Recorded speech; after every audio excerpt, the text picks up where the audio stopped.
ขอบใจทุกคนหลายๆเด้อที่แนะนำว่าเฮ็ดซุปผักกินเด้อจึงแซ่บสาวโหคำต้อยก็จัดการเลยจ้า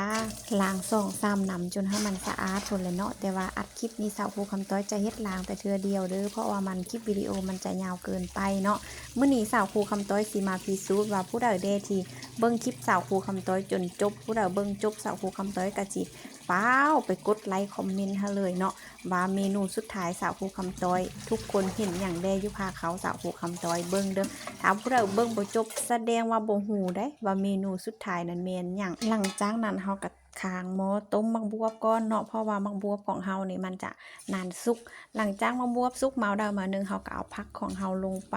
เนาะหลังผู้ใดที่มักผักเขียวก็บ่ต้องต้มเฮิงแต่ว่าแม่สาวโหคำต้อยมักผักเปื่อยสาวโหคำต้อยก็เลยต้มเฮิงเนาะนี่ส่วนประกอบก็บ่มีอันเดินหลายสุดเจ้าเอ้ยมักเผ็ดแห้งนี่เอาไปข้างไฟหอ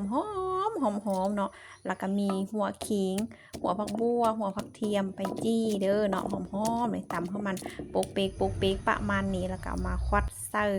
ผักลัวของเฮาเลยปรุงลงไปก็คือแป้งนัวเนาะเพราะว่าเกลือของเฮาใส่ครกไปเรียบร้อยแล้วก็งัวค้างาคั่วค่ะเอาไปคนคุเลสุดจับเลยหอมแท้หอมว่ารสชาติซุปผักมื้อนี้ก็คือรสชาติได้เจอขนาดเผ็ดนัวเค็มสุดท้ายก็ตามด้วยเบอร์ขิงอ่อนเนาะเติมความหอมไปอีกนี่ปั้นเขาความเยอะสุดเจ้าเอ้ยเบิ้งนี้ปั้นเดียวได้สาวโคคำต้อยกินไป3ปั้นผู้ได้สุดเจ้าแล้วก็กับนั่งพองเนาะ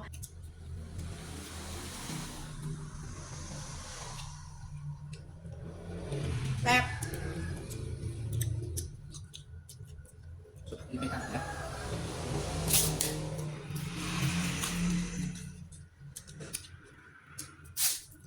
มาได้